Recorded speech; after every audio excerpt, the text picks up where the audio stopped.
غامدی۔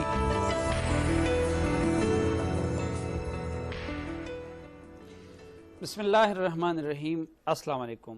آپ سب کے لیے نیک تمناؤں اور دعاؤں کے ساتھ پروگرام غامدی لے کر سلیم صافی حاضر خدمت ہیں۔ ناظرین، تشریف رکھتے ہیں آج کے پروگرام میں بھی محترم جاوید احمد غامدی صاحب، اور آج کے پروگرام میں ان سے بات ہوگی جمہوریت، خلافت اور سیاست سے متعلق۔ جاوید صاحب، آپ بار بار زور دیتے ہیں اس بات پہ کہ فلاں معاملے کا اس کا اختیار مسلمانوں کی ریاست اور حکومت کا ہے، اور پھر آپ حکومت سازی کے لیے بتاتے ہیں کہ صحیح طریقہ جو ہے وہ جمہوریت ہے۔ یہ بتائیے کہ یہ جمہوریت کو آپ نے کس طرح اسلام سے موافق پایا ہے؟ قرآن مجید یہی کہتا ہے۔ قرآن مجید نے جب مسلمانوں کے بارے میں یہ بات واضح کی کہ انہیں اقتدار حاصل ہونے والا ہے، تو ساتھ ہی یہ بتا دیا کہ اب ان کا نظم کس اصول پر قائم ہوگا۔ تو اس میں آپ دیکھیے سورہ شورا میں یہ ارشاد فرمایا ہے کہ امرہم شورا بینہم، یعنی مسلمانوں کا نظم اجتماعی کسی خاندان کا حق نہیں ہے، کسی مامور من اللہ کا حق نہیں ہے، کسی فوجی جرنیل کا حق نہیں ہے، کسی بادشاہ کا حق نہیں ہے، کسی خاص طبقے کا حق نہیں ہے، کسی پوپ کا حق نہیں ہے، علماء کے طبقے کا حق نہیں ہے، بلکہ یہ امرہم شورا بینہم کے اصول پر قائم ہوگا۔ ان کا نظم اجتماعی ان کے باہمی مشورے سے قائم ہوگا۔ تو مسلمانوں کے باہمی مشورے سے، مسلمانوں کی باہمی رائے سے اس نظم کو وجود میں آنا چاہیے۔ یہ چیز خود قرآن نے بیان کر دی ہے، اور میں آپ سے یہ پوچھتا ہوں کہ اگر یہ اصول درست نہیں ہے، تھوڑی دیر کے لیے اس کو ایک طرف رکھ دیجئے، آپ مجھ سے اتفاق نہیں کرتے، تو آپ کے خیال میں حکومت کیسے قائم ہونی چاہیے؟ کس کو حق حاصل ہے؟ ایک بہت بڑا مسئلہ ہے نا۔ دیکھیے، میں نے شادی کی، شوہر کی حیثیت سے مجھے کچھ حقوق خدا کے دیے ہوئے تھے، حاصل ہو گئے۔ میں ان حقوق کو خدا کی طرف سے تفویض کردہ حقوق کے طور پر قبول کرتا ہوں، اور انہی حقوق کی بنیاد پر میں اپنا گھر چلاتا ہوں۔ مجھے اللہ تعالیٰ نے اولاد دی، باپ کی حیثیت مجھے حاصل ہو گئی۔ باپ کی کیا حیثیت ہے، اس کے پیچھے بھی خدا کی سینکشن ہے۔ جب آپ کسی جگہ کے بارے میں یہ فیصلہ کرتے ہیں کہ فلاں گروہ کو یا فلاں شخص کو یہاں اقتدار کا حق حاصل ہو گیا ہے، کس اصول پر کریں گے؟ دو ہی صورتیں ہو سکتی ہیں۔ یا تو آپ یہ کہیں گے کہ اللہ تعالیٰ آسمان سے کسی کا تقرر کرے گا، اس کے حق میں کوئی نص وجود میں آ جائے گی، یا یہ کہیں گے، اور یا دوسری بات کہیں گے، اور وہ یہ کہ لوگ اس کا انتخاب کریں گے۔ اس کے علاوہ کون سی صورت ہے؟ کیا آپ آج کے زمانے میں کھڑے ہو کے یہ کہنا چاہتے ہیں کہ لوگ فتوحات کے لیے نکلیں، جیسے پرانے زمانے میں اسکندر نکلتا تھا اور کبھی مسولینی اور ہٹلر نکل کھڑے ہوئے تھے، اور وہ لوگوں کے اوپر اپنی تلوار کے زور پر حکومت مسلط کر دیں؟ کیا یہ بات کہی جائے گی؟ تو میں آپ سے عرض کرتا ہوں پھر موجودہ زمانے میں کسی مسولینی اور ہٹلر کو اپنا جتھا بنانے کی ضرورت نہیں پڑے گی۔ جیسے یہ جمہوری سسٹم جو ہے، یہ تو دور جدید کا اس کی اصطلاح ہے، اس کی پیداوار ہے، اور یہ تو مغرب کا دیا ہوا نظام ہے۔ اسلام کا کوئی یہ سسٹم تو نہیں ہے نا۔ آپ مجھے یہ بتائیے کہ خلفائے راشدین کس طریقے سے اقتدار تک پہنچے تھے؟ انہوں نے کوئی جتھا بنایا تھا، کوئی گروہ منظم کیا تھا، پھر وہ مدینے پر ٹر دوڑے تھے، پھر وہاں پر لوگوں کی نعشیں گری تھیں، اس کے بعد انہوں نے تخت اقتدار پر قبضہ کیا تھا۔ کیا ایسے ہوا تھا، یا لوگوں نے ان کا انتخاب کیا تھا؟ اس زمانے کی قبائلی روایت کے مطابق لوگوں نے ان کا انتخاب کیا تھا۔ خلفائے راشدین نے کیا سیاسی پارٹیاں بنائی تھی؟ کیا الیکشن لڑے تھے؟ کیا اسی طریقے سے سیاست انہوں نے کی تھی جس طریقے سے اس جمہوریت میں ہو رہی ہے؟ یہ سب چیزیں تو تمدنی ارتقاء کے ساتھ پیدا ہوئی ہیں۔ ان میں سے بعض چیزوں کو آپ قبول کر سکتے ہیں، بعض کی اصلاح کر سکتے ہیں۔ بنیادی اصول کیا ہے؟ لوگوں کا اعتماد حاصل ہونا چاہیے۔ لوگوں کے اعتماد کو حاصل کرنے کا کیا طریقہ آپ اختیار کریں گے؟ قبائلی دور میں آپ ایک طریقہ اختیار کرتے تھے، آج کے زمانے میں ایک دوسرا طریقہ اختیار کر رہے ہیں۔ اس سے کوئی بہتر طریقہ ایجاد کر لیجئے۔ اسلام کو طریقے سے دلچسپی نہیں ہے، لوگوں کا اعتماد حاصل ہونا چاہیے، لوگوں کو فیصلہ کرنا ہے کہ ان کا حکمران کون بنے گا۔ یہ بات قرآن مجید نے نہایت وضاحت سے بیان کر دی ہے، اور میں آپ کو توجہ دلاؤں گا کہ سیدنا عمر جیسے جلیل القدر شخصیت نے جب اقتدار سنبھالا اور ایک موقع پر انہوں نے محسوس کیا کہ لوگ سقیفہ بنی ساعدہ سے متعلق بعض باتیں کر رہے ہیں، تو انہوں نے خطبہ دیا۔ وہ خطبہ بخاری میں موجود ہے۔ اس میں انہوں نے خاص طور پر یہ بات بہت زور دے کر کہی کہ کوئی شخص کسی اقدام کے بارے میں کوئی غلط توجیہ کرنے کی کوشش نہ کرے۔ لا خلافت ام مشورۃ من المسلمین، مسلمانوں کی حکومت ان کی رائے کی بنیاد پر قائم ہوگی، ان کی رائے کی بنیاد پر قائم رہے گی، اس کے علاوہ کسی حکومت کا انہوں نے کوئی یہ تصور کہا تھا نا، لا خلافت لا جمہوریت تو نہیں کہا تھا نا، انہوں نے کہا تھا اسلام کا سسٹم تو خلافت ہے، جمہوریت تو نہیں ہے نا۔ بہت اچھا کیا آپ نے کہ یہ سوال اٹھا دیا۔ دیکھیے خلافت کا مطلب ہے کہ کوئی اقتدار قائم نہیں ہوگا۔ عربی زبان میں لفظ خلیفہ جانشین کے معنی میں بھی استعمال ہوتا ہے، نائب کے معنی میں بھی استعمال ہوتا ہے، اور صاحب اقتدار کے معنی میں بھی استعمال ہوتا ہے۔ تو یہ لفظ ہے جو انہوں نے استعمال کیا تھا، لا خلافت مشورۃ من المسلمین، اس میں یہ اصول بیان کر دیا تھا۔ اس کے آگے وضاحت کر دی ہے کہ جمہوریت ہی بیان کر رہے ہیں کہ مسلمانوں کی رائے، ان کے مشورے کے بغیر کوئی حکومت قائم نہیں ہو سکتی۔ رسالت میں آپ صلی اللہ علیہ وسلم نے ہمیشہ یہی طریقہ اختیار کیا، اسی کی تلقین کی۔ چنانچہ یہ اسلام کا دیا ہوا اصول ہے۔ مغرب میں اس کے سوا کچھ نہیں ہوا کہ اس اصول کو سامنے رکھ کر انہوں نے ادارے بنائے ہیں، اور جس طرح سے باقی علوم میں ترقی ہوئی ہے اس میں بھی ترقی ہوئی ہے۔ نہیں جاوید صاحب، اگر خلافت جانشینی کا نام ہے تو پھر انبیاء کے جو جانشین ہیں وہ سلیم صافی جیسے لوگ تو نہیں ہے نا، وہ تو علماء ہیں نا، تو پھر تو اقتدار صرف علماء کا حق بن جاتا ہے نا، جن کو انبیاء کا ورثہ کہا گیا ہے۔ دیکھیے انبیاء کی وراثت دو پہلوؤں سے منتقل ہوتی ہے۔ ایک ان کی وراثت ہے انذار، بشارت، تبلیغ اور دعوت کی وراثت، یہ علماء کو منتقل ہوتی ہے۔ اس کو قرآن نے بیان کر دیا ہے کہ کون سی وراثت کس کو منتقل ہونی ہے۔ انبیاء علیہم السلام کا اصلی منصب یہ بیان کیا گیا ہے کہ مبشرین و منذرین۔ چنانچہ علماء کے بارے میں قرآن مجید نے سورہ توبہ میں اعلان کر دیا کہ وہ لوگ جن کو اللہ توفیق دے کہ وہ دین میں بصیرت پیدا کریں، اس کا علم حاصل کریں، ان کی ذمہ داری کیا ہے؟ ان کی ذمہ داری یہ ہے کہ لینذروا قومہم، وہ اپنی قوم کو خبردار کریں۔ تو انبیاء کا انذار کا منصب علماء کو منتقل ہوتا ہے، اور اس میں وہ انبیاء کے یقیناً وارث ہیں۔ دوسری طرف اگر کسی پیغمبر نے اقتدار قائم کیا ہے تو اقتدار کے بعد آگے کس کو منتقل ہوگا، اس میں یہ اصول نہیں قائم کیا گیا کہ علماء کو منتقل ہو جائے گا، ورنہ پاپائیت قائم ہو جاتی۔ اس میں یہ اصول قائم کیا گیا کہ امرہم شورا بینہم، مسلمانوں کا اعتماد جس کو حاصل ہوگا وہ ان کی جانشینی سنبھالے گا۔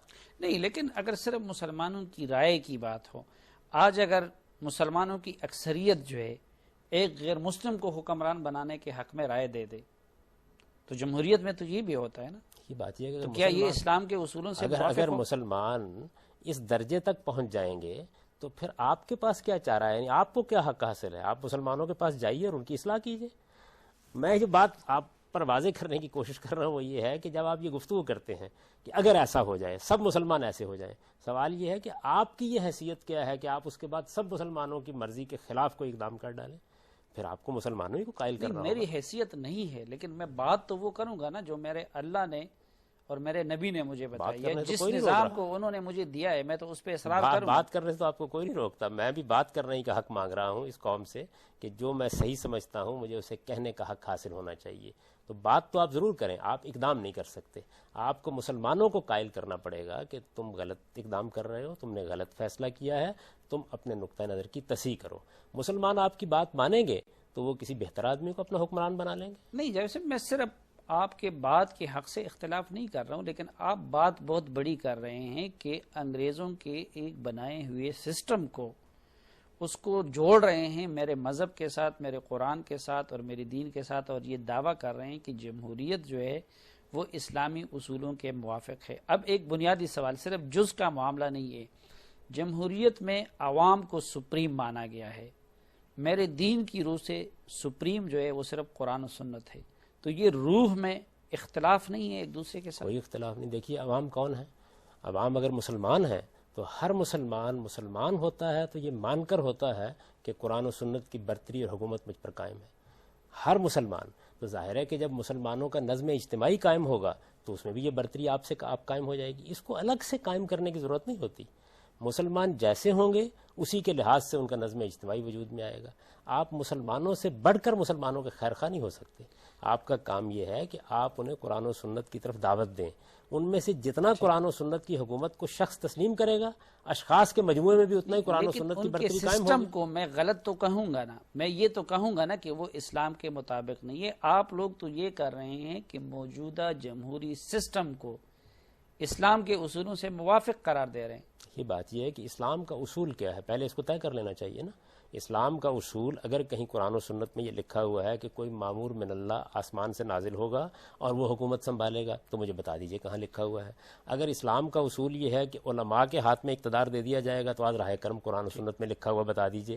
اگر قرآن و سنت نے یہ بات کہی ہے کہ امرہم شورا بینہم، مسلمانوں کا نظم اجتماعی ان کی رائے سے قائم ہوگا، تو میں آپ سے عرض کروں کہ تبلیغ و دعوت بھی تو دین کا فرض ہے. لیکن وہ نہیں، لیکن یہاں پہ تو یہ بھی نہیں کہا گیا نا کہ جس سسٹم کی بنیاد جھوٹ پہ، رشوت پہ، سفارش پہ، دھوکے پہ، اس پہ استوار ہو، پیسے پہ، دولت پہ، لوٹ کے سوٹ پہ، اس کو آپ کس طرح اسلام سے موافق قرار دے سکتے ہیں؟ تو معاف کیجیے گا، کوئی اور سسٹم آپ لائیں گے اور اس کی بنیاد بھی اگر اسی پر قائم ہو گئی تو پھر کیا کریں گے؟ نہیں، میرا سسٹم، میں جو گزارش کر رہا تھا وہی ہے. خلافت ہے نا، وہ تو کسی اس پہ بھی گفتگو کر لیتے ہیں، لیکن میں ایک بات عرض کر رہا تھا، اگر اجازت دیں تو اسے پایہ تکمیل تک پہنچا دوں. تبلیغ و دعوت اسلام کا حکم ہے. تبلیغ و دعوت کے ذرائع اس زمانے میں کیا تھے جب خدا کے پیغمبر تھے؟ وہ ذرائع یہ تھے کہ آپ کسی سے ملاقات کر لیں گے، کسی مجلس میں جا کے تقریر کر لیں گے، اپنی بات پہنچا دیں گے.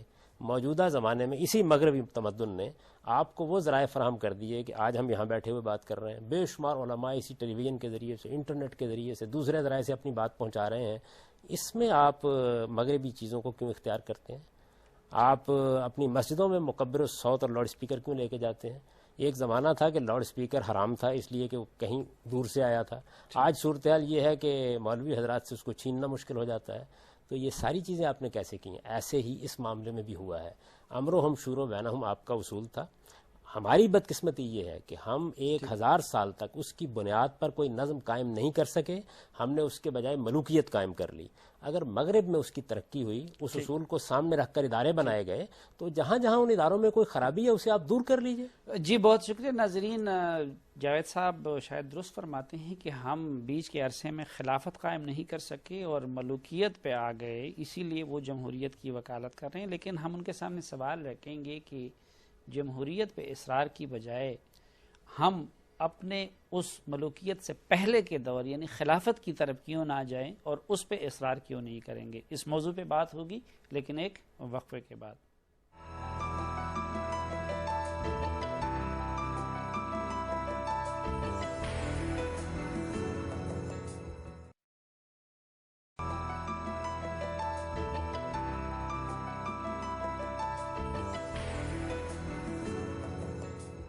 ایک بار پھر خوش آمدید کہتے ہیں آپ کو پروگرام غامدی میں، اور تشریف رکھتے ہیں میرے ساتھ جاوید احمد غامدی صاحب. جاوید صاحب، یہ جو آپ جمہوریت کی بات کر رہے ہیں تو اس میں تو حکمران کا انتخاب ہوتا ہے، لیکن ہم نے دیکھا کہ خلفائے راشدین کے انتخاب کے وقت اسی طرح کا انتخاب تو نہیں ہوا تھا.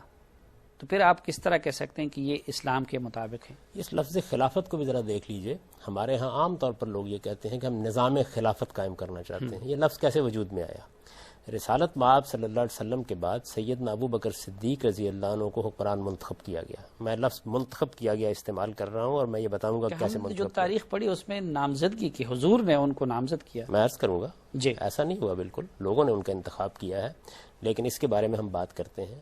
ان کا جب انتخاب ہوا اور ان کو حکمران بنا دیا گیا تو ان کو لوگوں نے خلیفۃ الرسول کہا، یعنی یہ رسول اللہ علیہ وسلم کے جانشین ہیں. یہ لفظ اس معنی میں استعمال ہوا تھا. سیدنا عمر خلیفہ ہوئے، ان کو حکمران بنایا گیا تو لوگوں نے ان کو خلیفۃ و خلیفۃ الرسول کہا. عربی زبان میں ایسے ہی کہتے ہیں، یعنی رسول اللہ علیہ وسلم کے جانشین کا جانشین. ٹھیک. اب سیدنا عمر رضی اللہ عنہ نے ایک موقع پر اس پہ تبصرہ کیا کہ اگر یہی صورت رہی اور 8-10 حکمران ہو گئے تو پھر تو لوگ ان کو بلائیں گے تو کہیں گے خلیفت ہو خلیفت ہو خلیفت ہو، تو اس کے نتیجے میں تو بولنا مشکل ہو جائے گا. تو انہوں نے اس اصطلاح کو ترک کیا اور یہ کہا کہ اب امیر المومنین کہا جائے. اس وقت سیدنا عمر رضی اللہ عنہ جیسے جلیل القدر صحابی نے واضح کر دیا یہ کوئی اسلامی اصطلاح نہیں ہے، یہ ایک لفظ تھا عربی زبان کا جو استعمال کیا گیا. جب تک اس کا استعمال موضوع رہا لوگوں نے اس کو اختیار کیا، جب موضوع نہیں رہا تو اس کی جگہ امیر المومنین کا لفظ اختیار کر لیا. آج آپ صدر کا لفظ اختیار کر لیں، آپ وزیر اعظم کا لفظ اختیار کر لیں، اس سے کوئی فرق واقع نہیں ہوتا. ایک بات. دوسری بات یہ کہ بعد کے زمانوں میں لفظ خلیفہ کا جو ایک دوسرا مفہوم تھا، صاحب اقتدار، جس کے پاس سلطان ہے، جس کے پاس قوت ہے، وہ مستعمل ہوا اور پھر جو ملوک ہمارے ہاں پیدا ہوئے ان کو بھی خلیفہ لوگوں نے کہنا شروع کر دیا. تو اس وجہ سے پہلے تو واضح طور پر سمجھ لیجئے کہ یہ خلافت نہ کوئی شرعی اصطلاح ہے، نہ یہ کبھی شرعی اصطلاح رہی ہے. یہ عربی زبان کا ایک عام لفظ تھا جو استعمال ہوا، اپنے عام مفہوم میں استعمال ہوتا ہے، اس کی کوئی شرعی حیثیت نہیں. شرعی اصطلاح نہیں بھی ہے، لیکن یہاں پہ ایک اور نقطہ نکلتا ہے آپ کی گفتگو سے. آپ بھی یہ مانتے ہیں کہ خلیفہ حضرت ابو بکر صدیق رضی اللہ عنہ کو اس لیے کہا گیا کہ وہ حضور کے جانشین تھے.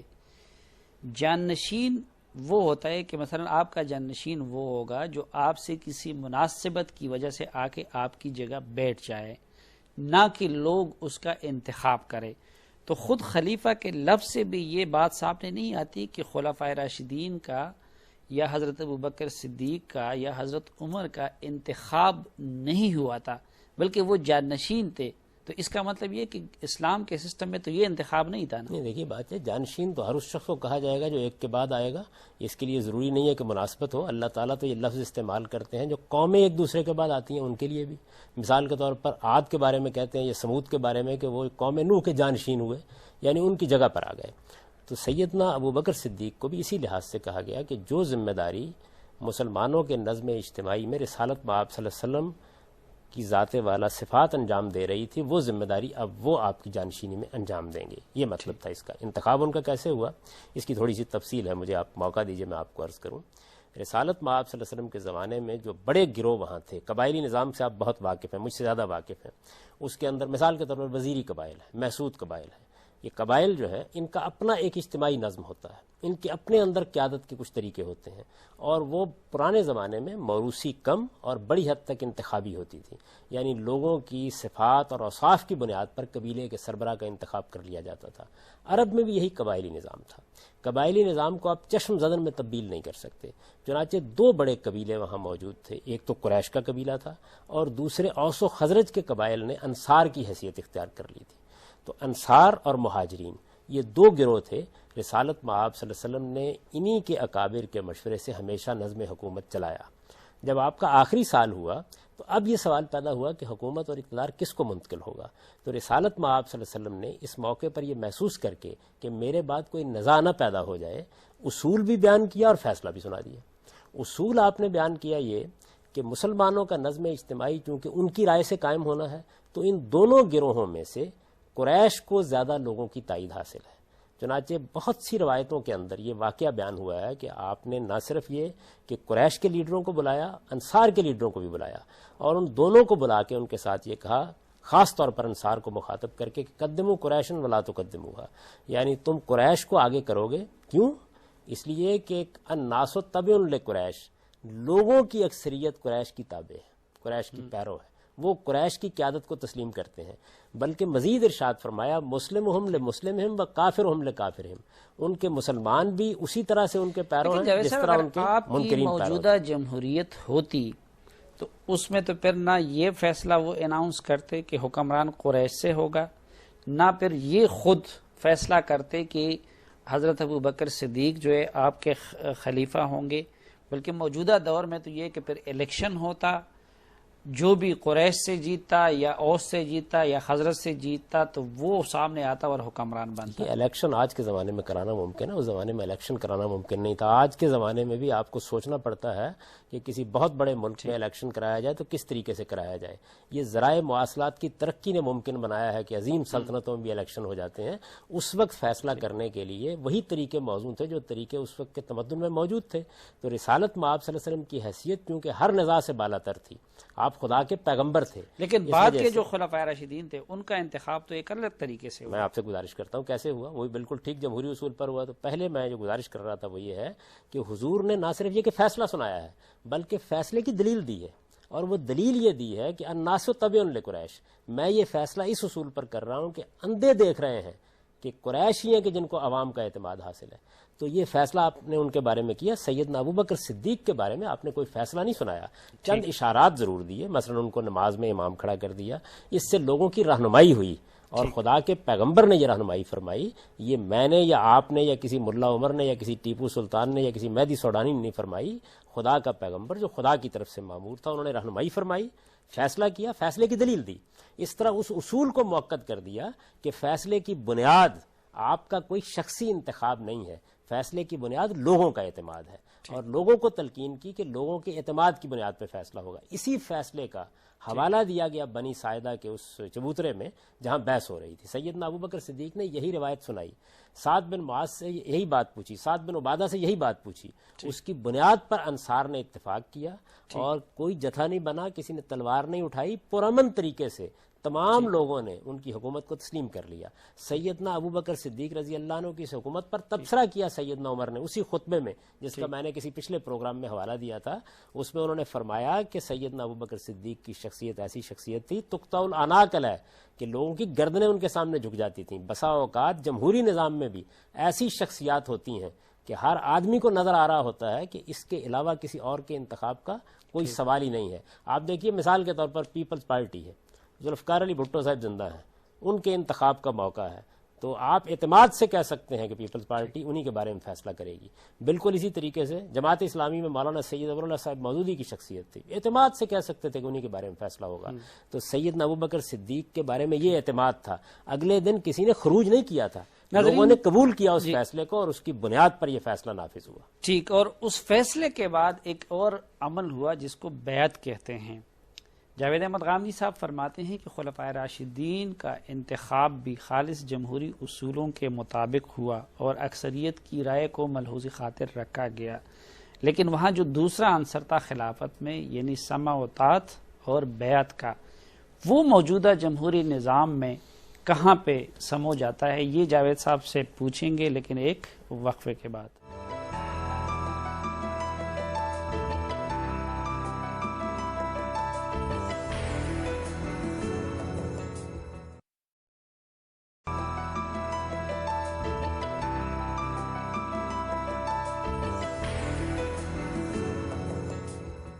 ایک بار پھر خوش آمدید کہتے ہیں آپ کو پروگرام غامدی میں. جاوید احمد غامدی صاحب، آپ کی بات اگر ہم مان بھی لیتے ہیں کہ خلفائے راشدین کا انتخاب بھی جمہوری طریقے سے ہوا، خلافت کا ایک دوسرا اہم جو عنصر ہے وہ ہے بیعت.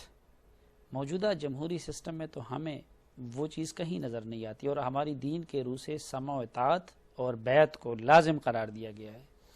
سمع و اطاعت تو لازم ہے، ہمیشہ سے لازم رہے گی. یہ صرف آپ کے دین میں لازم نہیں قرار دی گئی بلکہ ہر نظم حکومت میں لازم قرار دی جاتی ہے. جس وقت کوئی حکومت قائم ہوتی ہے تو اس کے بارے میں اصول یہی ہے کہ اس کے قانون کی پابندی کی جائے گی. سمع و اطاعت کا مطلب یہ ہے کہ لوگ بات سنیں گے اور لوگ بات مانیں گے. میں جب سرخ بتی کے اشارے پر اپنی گاڑی روکتا ہوں تو میں اصل میں سمع و اطاعت کر رہا ہوتا ہوں. میں جب حکومت پاکستان کے قوانین کی پابندی کرتا ہوں تو میں سمع و اطاعت کر رہا ہوتا ہوں. تو سمع و اطاعت تو حکومت کا لازمہ ہے، چنانچہ اس کا حکم ہمیں دینی حیثیت سے بھی دیا گیا ہے. سمع و اطاعت رسالت مآب صلی اللہ علیہ وسلم کی ایک اور حیثیت سے ہوتی ہے اور حکمرانوں کی ایک دوسری حیثیت سے ہوتی ہے. وہاں ہم سمع و اطاعت بھی کرتے ہیں اور اس کے ساتھ اگر کوئی غلطی ہوتی ہے تو اس پر تنقید بھی کرتے ہیں. رہ گئی بیعت، تو یہ اس زمانے کا رواج تھا، اس کا کوئی دینی پہلو نہیں ہے. یقیناً یہ اس زمانے میں عام طور پر یہی ہوتا تھا کہ عہد معاہدہ کرتے وقت لوگ ایک دوسرے کے ہاتھ پر ہاتھ رکھ دیتے تھے، اسی کو بیعت کہا جاتے تھے. یہ آپ موجودہ زمانے میں بھی کرتے ہیں، اس کی صورتیں بدل گئی ہیں.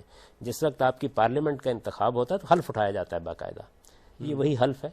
اسی طریقے سے اور بہت سے موقعوں پر بھی یہ کرتے ہیں. اس کا تعلق انتخاب سے نہیں ہے.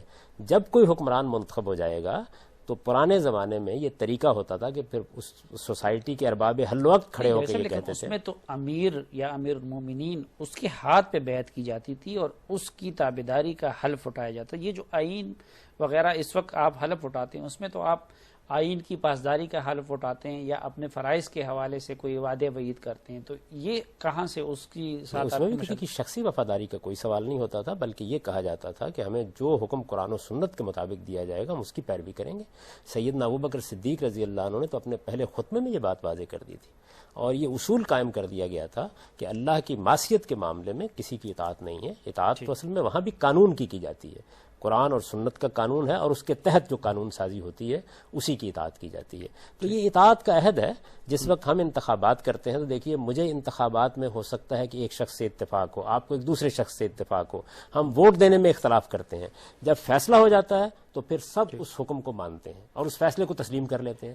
فیصلے کو تسلیم کرنا یہی اصل میں بیعت و سمع و اطاعت ہے. آپ چاہیں تو ہاتھ پر ہاتھ رکھ کر لیں، چاہیں تو حلف اٹھا کے کر لیں. مثال دیکھیے، موجودہ زمانے میں جماعت اسلامی قائم ہوئی. جماعت اسلامی کے بارے میں یہ کہا جاتا ہے کہ وہ اسلامی اصولوں کے مطابق ایک نظم جماعت تھا جو قائم کیا گیا. اس میں مولانا سید ابو اللہ صاحب مودودی نے ہاتھ پر ہاتھ رکھ کر بیعت کرنے کی بجائے ایک دوسرا طریقہ اختیار کر لیا اور وہ حلف اٹھانے کا طریقہ ہے.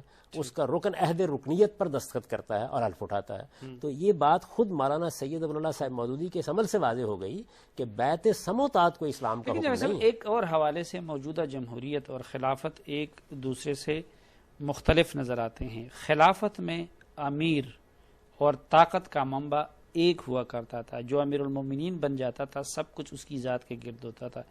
ادھر بعض اوقات صدر الگ ہوتا ہے، پرائم منسٹر الگ ہوتا ہے، اختیارات بھی جو ہے وہ مختلف اداروں میں تقسیم ہو جاتے ہیں. تو اس لحاظ سے بھی یہ سسٹم خلافت کے خلاف نہیں ہے. دیکھیے یہ تمدنی ارتقا ہے، اس میں کوئی چیز اسلام نے طے نہیں کر دی. خود سیدنا ابو بکر صدیق رضی اللہ عنہ، سیدنا عمر رضی اللہ عنہ کے زمانے میں بھی ایسا نہیں تھا کہ تمام اختیارات کا ارتکاز ایک ہی شخص میں تھا. ارباب حل وقت تھے، ان کے ساتھ مشورہ کیا جاتا تھا، رائے قائم کی جاتی تھی.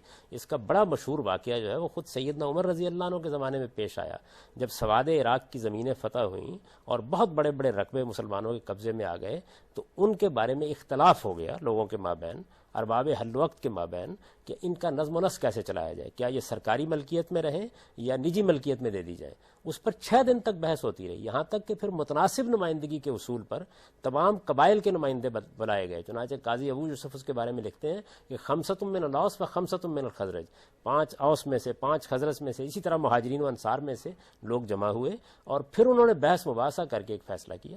تو اس طریقے سے وہاں بھی ارباب حل وقت ذمہ داریاں انجام دیتے تھے. لوگ اختلاف کرتے تھے، خود سیدنا ابو بکر کے ساتھ سیدنا عمر نے بعض موقعوں پر اختلاف کیا. اور میں اس کی بھی وضاحت کر دوں کہ سیدنا ابو بکر صدیق کے بارے میں عام طور پر یہ سمجھا جاتا ہے کہ انہوں نے سیدنا عمر کو نامزد کر دیا تھا. آپ ابن سعد کی تاریخ اٹھا کے دیکھیں، جب ان کے رخصت ہونے کا وقت آیا تو انہوں نے تمام ارباب حل وقت کو جمع کیا، ان کے ساتھ مشورہ کیا، اپنی تجویز ان کے سامنے رکھی، ان کی آراء سنی، ان کی اکثریت، بہت بڑی اکثریت نے ان کے حق میں رائے دی، اس کے بعد انہیں نامزد کیا. لیکن جاوید صاحب، خلافت میں سب سے زیادہ محاسبہ حکمران کا ہوتا تھا. وہ عدالت میں جواب دہ ہوتا تھا، اس کو عدالت میں طلب کیا جاتا تھا، ایک عام آدمی کی طرح ٹریٹ کیا جاتا تھا. ایک عام آدمی اٹھ کے امیر المومنین سے سوال کرتا تھا، اس کا محاسبہ کرتا تھا کہ آپ نے 2 چادر کیوں لیے ہوئے ہیں، یہ سب کچھ. لیکن آپ کی جمہوریت میں اور موجودہ جمہوریت میں جو صدر بن جاتا ہے وہ قانون سے مبرہ ہو جاتا ہے، اس کو آپ عدالت میں طلب نہیں کر سکتے، اس کا وہ احتساب نہیں ہو سکتا. تو یہ اپنی روح کے لحاظ سے اسلام اور خلافت کے خلاف نہیں ہے یہ سسٹم؟ جو آپ کا جمہوری نظام ہے اس میں بہت سی چیزیں ہیں جو اسلام کے بھی خلاف ہیں، جو اسلام کی روح کے بھی خلاف ہیں، جو عام اخلاقی اصولوں کے بھی خلاف ہیں. ان کی اصلاح کرنی چاہیے. مثال کے طور پر مغربی ملکوں میں بہت سی جگہوں پر وزیر اعظم کو ہر عدالت میں طلب کیا جا سکتا ہے، اس کا محاسبہ کیا جا سکتا ہے. تو یہ تو کوئی جمہوریت کا لازمہ نہیں ہے. ایک تحفظ آپ کے سربراہ مملکت کو آپ کے آئین میں دیا گیا ہے، اس تحفظ کو بہت سی شرائط کے ساتھ مشروط ہونا چاہیے، اور میرے نزدیک جس طرح اس کو ایک عمومی اطلاق حاصل ہے وہ ختم کر دینا چاہیے. یہ میری بات کا یہ جو تحفظ ہے، آپ سمجھتے ہیں کہ یہ اسلام کے اصولوں کے منافی ہے؟ میں اس کو منافی سمجھتا ہوں. میرے خیال میں ایسا نہیں ہونا چاہیے. دیکھیے بات یہ ہے کہ اگر کسی نے جرم کا ارتکاب کیا ہے تو بہرحال وہ عدالت میں بلایا جائے گا. خلفائے راشدین کی روایت بھی یہی تھی اور اچھی جمہوریتوں کی روایت بھی یہی. تو پھر تو یہ سسٹم اسلام کے خلاف ہوا نا. تو پھر آپ کیوں کہتے ہیں کہ جمہوریت جو ہے وہ اسلام کے مطابق؟ نہیں، دیکھیے بات یہ جمہوریت نہیں ہے، یہ آپ کے آئین میں ایک طے شدہ اصول ہے. جمہوریت تو یہ ہے کہ لوگوں کے اعتماد سے حکومت بنے گی. میں جس چیز کے بارے میں توجہ دلا رہا ہوں وہ یہ ہے کہ مجھے، آپ کو، کسی گروہ کو، کسی جتھے کو، کسی علماء کے طبقے کو، کسی معمور من اللہ ہستی کو اپنا دعویٰ لے کر اٹھ کے اور لوگوں پر حکومت کرنے کا حق نہیں ہے. حکومت کا فیصلہ عوام کریں گے. یہ اصول ہے جو اسلام نے قائم کیا ہے. اس اصول کی بنیاد پر ادارے بنانے ہیں. یہ انسانی تدبیر ہے، اس میں غلطیاں ہو سکتی ہیں، ان غلطیوں کی ہمیں اصلاح کرنی ہے.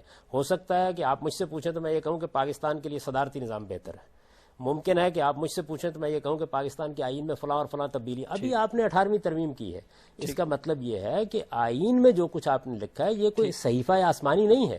اس میں ترمیم ہو سکتی ہے، تبدیلی ہو سکتی ہے، تغیرات ہو سکتے ہیں. ناظرین، اگر جمہوریت اسلام سے مخالف نہیں ہے اصول لحاظ سے، تو پھر سوال یہ آتا ہے کہ کون سا سسٹم زیادہ اسلامی اصولوں کے قریب ہے، صدارتی یا پارلیمانی؟ اور یہ کہ اسلام میں سیاسی پارٹیوں کی کیا گنجائش ہے، اسلام اس کی اجازت دیتا ہے یا نہیں؟ یہ سوالات جاوید احمد غامدی صاحب کے سامنے رکھیں گے ایک وقفے کے بعد.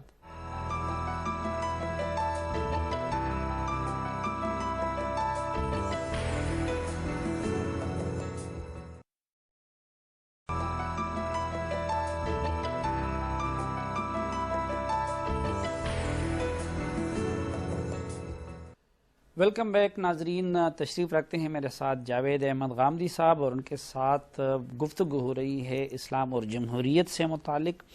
صاحب، ایک اس لحاظ سے آپ بتا دیجئے آپ کا نقطہ نظر کیا ہے کہ خلافت میں جس طرح ایک فرد حکمران امیر المومنین ہوتا ہے، موجودہ یہاں پہ پارلیمنٹ کو سپریم کر دیا گیا ہے، آپ کیا سمجھتے ہیں کہ پارلیمانی نظام اسلامی اصولوں کے مطابق ہے زیادہ یا کہ صدارتی نظام زیادہ قریب ہے؟ پہلے تو میں اس بات کے بارے میں وضاحت کر دوں کہ اسلام میں بھی پارلیمنٹ کے پاس اختیار ہے۔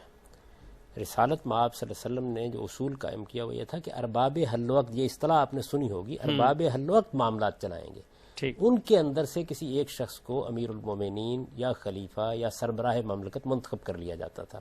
یہ اصول وہاں بھی تھا، ایسا نہیں تھا کہ فرد واحدی کے پاس، کیونکہ ارباب حل وقت کی اصطلاح آپ کے ہاں استعمال ہوئی ہے۔ یعنی آپ یہ کہتے ہیں کہ اس وقت کے ارباب حل وقت جو تھے اس وقت کی پارلیمنٹ تھی، یقیناً وہی لوگ تھے۔ ان لوگوں کو رسالت مآب صلی اللہ علیہ وسلم نے بھی ہمیشہ شریک مشورہ رکھا، ان کی رائے کی بنیاد پر فیصلے کیے۔ اچھا، پھر وہی بات آ جاتی ہے کہ وہ ارباب حل و عقد جو ہے وہ منتخب تو نہیں تھے نا، وہ نامینیٹڈ تھے نا، وہ لوگوں کے اعتماد کی بنیاد پر تھے۔ دیکھیے، منتخب کا لفظ جب آپ استعمال کرتے ہیں تو آپ کے ذہن میں یہ ہوتا ہے کہ الیکشن ہوگا باقاعدہ۔ قبائلی نظام میں اس کی ضرورت نہیں ہوتی۔ قبیلوں کا اعتماد جن بزرگوں کو حاصل ہوتا ہے، جن اکابر اور شیوخ کو حاصل ہوتا ہے، وہی نمائندگی کر لیتے ہیں۔ آپ تو خود قبائلی علاقے سے تعلق رکھتے ہیں، آپ کے علم میں ہے کہ وہاں قبیلوں کے سردار اور شیوخ کس طریقے سے منتخب ہوتے ہیں۔ ان کے انتخاب کو فطری انتخاب کہنا چاہیے۔ لوگوں کا اعتماد ان کو حاصل ہوتا ہے، اگر کسی کا اعتماد کسی موقع پر مجروح ہو جاتا ہے تو یہ بالکل واضح ہو جاتا ہے اور قبیلے اسے تبدیل کر دیتے ہیں۔ تو قبائلی نظام میں جو طریقہ تھا اسی طریقے کو یعنی رسول اللہ صلی اللہ علیہ وسلم نے اس وقت ان لوگوں کی ان کی حیثیت اور اہمیت کے مطابق ارباب حل وقت کی شورا کے لیے یقیناً ایسا ہی کیا گیا، ایسا ہی ہمیں بھی کرنا تھا۔ اگر آج کے زمانہ نہ ہوتا، یہ دور جدید ہے جس میں الیکشن کرانا ممکن ہو گیا، لوگوں کی رائے لینا ممکن ہو گیا، اس کا نظم قائم کرنا۔ آپ خود سوچئے کہ جب صورتحال یہ تھی کہ ایک جگہ سے دوسری جگہ پہنچنے کے لیے مہینوں لگ جاتے تھے، اس وقت اس پوری مملکت میں، اور مملکت جانتے ہیں کتنی بڑی مملکت تھی، یعنی موجودہ زمانے کے 20-21 ممالک اس مملکت کے صوبے بن چکے تھے، لیکن اس میں انتخاب نہیں کرانا ممکن تھا۔ کہاں وہ ارباب حل وقت اور کہاں آپ کی موجودہ پارلیمنٹ ان لوگوں کے لیے بھی تو اخلاقی لحاظ سے، علمی لحاظ سے کوئی معیار تھا جو فیصلے کرتے تھے۔ موجودہ پارلیمنٹ میں تو ہر ایرے غیرے جس کو بھی ووٹ مل گیا، جس نے بھی ووٹ خرید لیا، وہ آپ کا ارباب حل وقت بن جاتا ہے۔ دیکھیے، بات یہ ہے کہ اس وقت کے لوگوں نے اپنے اندر سے جن لوگوں کو منتخب کیا وہ اخلاقی لحاظ سے بہترین خلائق تھے۔ آج کے زمانے کے لوگ اپنے لحاظ سے منتخب کر رہے ہیں، لوگوں کو بدلیے۔ جب لوگ تبدیل ہوں گے تو پھر بہتر لوگ بھی آ جائیں گے۔ ایسا کبھی نہیں ہوتا کہ آسمان سے حکمران تو بہت سالے آ جائیں اور عوام کا وہ حال ہو جو ہم دیکھ رہے ہیں۔ عوام کی جو حالت ہوگی اس کے لحاظ سے وہ اپنے حکمران منتخب کریں گے۔ لیکن اس میں ایک اور بڑا نقطہ جو اسلامی اصولوں کے خلاف نظر آتا ہے، ہم نے پڑھا ہے دینی شخصیات کی کتابوں میں، مولانا مودودی وغیرہ کی، کہ اسلام کی روح سے آپ کی پہلی ڈسکوالیفیکیشن یہ ہے کہ آپ خود اپنے آپ کو ایک منصب کے لیے امیدوار بنا دیں اور آپ یہ کہیں کہ میں اس کے لیے اہل ہوں۔ کوئی خلیفہ راشد خود اس کا امیدوار نہیں بناتا۔ آپ کے موجودہ جمہوری سسٹم میں اس کے بغیر آپ آگے آ ہی نہیں سکتے کہ آپ خود اپنے آپ کو امیدوار بنا کے، بلکہ اپنے بارے میں آپ کو دعوے کرنے پڑتے ہیں کہ میں یہ ہوں، میں وہ کر سکتا ہوں، اور اپنے مخالف جو ہے اس پہ آپ الزامات لگاتے ہیں۔ اس لحاظ سے بھی تو یہ سراسر اسلام کا خلاف سسٹم نہیں ہے۔ اسلام میں جو اصول بیان کیا گیا اور جس کی تلقین حضور نے کی، وہ ایک اخلاقی اصول ہے کہ آدمی کو اقتدار کا حریص نہیں ہونا چاہیے۔ مولانا مودودی صاحب نے اس بات کو بڑھا کر وہاں پہنچا دیا کہ کوئی آدمی اپنے آپ کو کسی منصب کے لیے پیش نہیں کر سکتا، پھر تو بیوروکریسی وجود میں نہیں آ سکتی، امتحانات نہیں ہو سکتے، لوگ مختلف مناصب کے لیے کمپٹیشن میں نہیں آ سکتے، پھر تو ہر چیز درم برم ہو جائے گی۔ آدمی کو حریص نہیں ہونا چاہیے۔ اقتدار کا حریص ہونا یہ اخلاقی لحاظ سے ایک قابل مذمت چیز ہے۔ اسلام آپ کے باطن کو اپیل کرتا ہے اور یہ کہتا ہے کہ آپ حریص اقتدار نہ ہوں۔ آپ اپنے موجودہ نظام میں بھی مزید اصلاحات کر سکتے ہیں، اس میں بہتر طریقے اختیار کر سکتے ہیں۔ ابھی دیکھیے کہ ایران میں علماء کی حکومت قائم ہوئی تو انہوں نے بہت سی اصلاحات کی، ان اصلاحات سے آپ اختلاف بھی کر سکتے ہیں، اتفاق بھی کر سکتے ہیں، لیکن انہوں نے کوشش کی کہ اس میں کچھ بہتر طریقے اختیار کیے جائے۔ آپ بھی کر سکتے ہیں۔ نہیں، اپنے آپ کو مسلمانوں کی قیادت کے لیے امیدوار بنانا یہ غلط کام نہیں ہے۔ اس کی بات نہیں، اگر آدمی یہ سمجھتا ہے کہ اس کے پاس یہ صلاحیت ہے کہ وہ کوئی خدمت کر سکتا ہے تو ضرور پیش کرے اپنے آپ کو۔ خود سیدنا یوسف علیہ السلام نے اپنے آپ کو آگے بڑھ کر پیش کیا، انہوں نے کہا کہ انی حفیظ امین، میں آپ کے خزانوں کی حفاظت بھی کر سکتا ہوں، میں ایک امانت دار شخص بھی ہوں، اور میں معاملات کو بہتر طریقے سے چلا لوں گا. تو اس وجہ سے یہ کوئی حرج کی بات نہیں. جو بات حدیث میں کہی گئی ہے وہ حریص ہونے کی مذمت ہے، اور یہ کہا گیا ہے کہ اقتدار کے حریص نہ بنو. اگر حریص بنو گے تو اسی کے حوالے کر دیے جاؤ گے. تو اخلاقی چیزیں آدمی کو تلقین کرنے کے لیے ہوتی ہیں. جب آپ کوئی سسٹم بناتے ہیں، نظم بناتے ہیں، تو بہرحال میں درخواست دوں گا اور میں جا کر امتحان میں پیش ہوں گا، اور پھر میں بیوروکریسی میں اپنے آپ کو منتخب کروں گا. پہلا اقتدار تو بیوروکریسی کے پاس آتا ہے نا، یعنی آپ کے کمشنر، آپ کے ڈپٹی کمشنر، آپ کے مختلف عہدوں کے سربراہ اسی میں سے نکلتے ہیں. تو وہاں آپ کیا کریں گے؟ اچھا جیسے اسلام میں کیا سیاسی جماعتوں کی گنجائش ہے؟ اسلام تو پوری امت کو اتحاد کی درس دیتا ہے، وحدت کی درس دیتا ہے، اور یہاں پہ مختلف بنیادوں پہ آپ نے لوگوں کو تقسیم کیا ہوتا ہے. تو یہ سیاسی پارٹیوں کا تصور جو یہ اسلام کے خلاف دلچسپ بات ہے کہ خود خدا تقسیم کر کے کہہ رہا ہے یہ انصار ہیں، یہ مہاجرین ہیں. یعنی مسلمانوں کی جمعیت کے اندر بھی خصائص کی بنیاد کے اوپر گروہ بن جاتے ہیں. اور اللہ تعالیٰ نے قرآن مجید کی سورہ حجرات میں بیان کیا ہے کہ یہ گروہوں کا وجود میں آنا خود فطرت کا تقاضا ہے. جعلناکم شعوبا وقبائل لتعارفوا، قبائل کیسے بنے، شعوب کیسے بنے، یعنی گروہوں میں لوگوں کا بٹ جانا. یہ کس بنیاد پہ ہوتا ہے؟ اس کے کچھ فطری تقاضے ہیں. ذاتی مناسبت، نسلی طور پر بعض مناسبتیں پیدا ہو جاتی ہیں، زبان کی مناسبتیں پیدا ہو جاتی ہیں، بعض شخصیات سے ایک تعلق پیدا ہو جاتا ہے. اس ساری امت میں اس بات پر اتفاق ہے کہ ہمارے جتنے ائمہ ہیں، مثلا امام ابو حنیفہ ہیں، امام شافعی ہیں، امام مالک ہیں، اللہ ان پر اپنی رحمتیں نازل کرے، ہم سب کے محبوب ہیں. لیکن کچھ لوگوں نے امام ابو حنیفہ کو اپنی رہنمائی کے لیے منتخب کر لیا، کچھ نے امام شافعی کو منتخب کر لیا. یہ انسانی فطرت ہے، اس وجہ سے اس کی بنیاد پر سیاسی جماعتیں جیسا وجود اس میں وقت آپ نے خود فرمایا کہ حضرت عمر فاروق اختلاف کرتے تھے مختلف ایشوز سے، اور اس سے متعلق خلیفہ راشد ابو بکر صدیق کے سامنے یا دیگر مواقع پہ. اس وقت ہم نے دیکھا کہ پارٹیوں کے اندر ایک الگ ڈکٹیٹرشپ، یا خصوصاً جو نئی ترمیم ہوئی 18th امینڈمنٹ، اس کے روح سے تو پارٹی صدر کو اس طرح اختیار دے دیا گیا کہ اس کے سامنے کوئی منہ نہیں کھول سکے گا. یہ اسلام کے خلاف نہیں ہے؟ ہمارے ملک میں تو بے شمار معاملات ایسے ہوتے رہتے ہیں کہ جو مزے کا خیز ہیں. مثال کے طور پر یہی دیکھ لیجیے نا کہ پارٹیوں میں کبھی جمہوری طریقے سے انتخابات نہیں ہوتے. جمہوری طریقے سے انتخابات ہونے چاہیے نا پارٹیوں کے اندر. لوگوں کو موقع ملنا چاہیے کہ وہ اپنے سربراہ کا انتخاب کریں. میں پچھلے دنوں میں ملیشیا میں تھا، وہاں پر ایک چینیوں کی پارٹی ہے، اس میں الیکشنز ہوئے اور معلوم ہوتا تھا جیسے ملک میں الیکشن ہو رہے ہیں. یعنی مہم چل رہی ہے، لوگ اپنا نقطہ نظر پیش کر رہے ہیں، ڈیلیگیٹس جمع ہیں، اور پھر کچھ معلوم نہیں کہ نتیجہ کیا نکلے گا. اور جو شخص عرصے سے سربراہ تھا اس کی بجائے ایک دوسرے آدمی کو سربراہ منتخب کر لیا گیا. ہمارے ہاں آپ تصور کر سکتے ہیں اس کا. ان چیزوں کا اسلام سے کوئی تعلق نہیں ہے. جیسے ایک خلیفہ جو ہوتا تھا امیر المومنین، وہ پوری دنیا کے لیے ہوتا تھا. خلافت سرحدوں کو نہیں مانتا تھا، اس کو وسعت دیتا ہے پوری دنیا میں. لیکن اس وقت ہم دیکھتے ہیں کہ موجودہ سسٹم کے نتیجے میں ہر جگہ الگ الگ ملک بنے ہوئے ہیں، ان کی اپنی سرحد ہے، اس کی اپنی سرحد. اس لحاظ سے بھی یہ موجودہ سسٹم، یہ موجودہ سرحدوں کا سسٹم، یہ اسلام کے اصولوں کے خلاف نہیں ہے. صرف 94 سال کے بعد اندلس کی حکومت وجود میں آ گئی تھی، اور وہاں جو حکمران تھے ان کو بھی خلیفہ کہا جاتا تھا، اور عباسیوں کے خلفاء کو بھی خلیفہ کہا جاتا تھا. اور یہ وہ دور ہے یعنی 94 سال کے بعد جس میں آپ کے جلیل القدر فقہا پیدا ہوئے، یعنی وہ لوگ جو اس پوری امت کی رہنمائی کرتے ہیں. مجھے کسی ایک کے بارے میں بتا دیجئے کہ اس نے یہ کہا ہو کہ اندلس کی سلطنت میں کوئی حرام کام ہو گیا. اگر 2 حکومتیں اس کے بعد قائم ہوئیں، اور آپ آج بھی فخر کرتے ہیں کہ قرطبہ میں ہم نے ایک عظیم تمدن کو وجود بخشا تھا. تو آج کے زمانے میں اگر 55 ممالک بن گئے کوئی حرج کی بات نہیں، لیکن بڑی اچھی بات ہوگی کہ آپ اپنے اندر اتحاد پیدا کریں. آپ دیکھیں یورپی یونین متحد ہو رہی ہے، مسلمان بھی ہو سکتے ہیں. یہ ایک اچھی بات ضرور ہے، لیکن یہ کوئی دین کا مسئلہ نہیں ہے. بہت شکریہ جاوید احمد غامدی صاحب. ناظرین گفتگو دلچسپ ہے لیکن وقت مزید اجازت نہیں دیتا. جاوید احمد غامدی صاحب کے شکریہ کے ساتھ اجازت لینا چاہوں گا آج کے پروگرام سے. انشاءاللہ زندگی رہی تو اگلے ہفتے نئے موضوعات کے ساتھ دوبارہ حاضر خدمت ہوں گے. تب تک کے لیے اجازت دیجیے. میری دعا ہے کہ آپ جہاں بھی رہیں خوش رہیں. اللہ حافظ.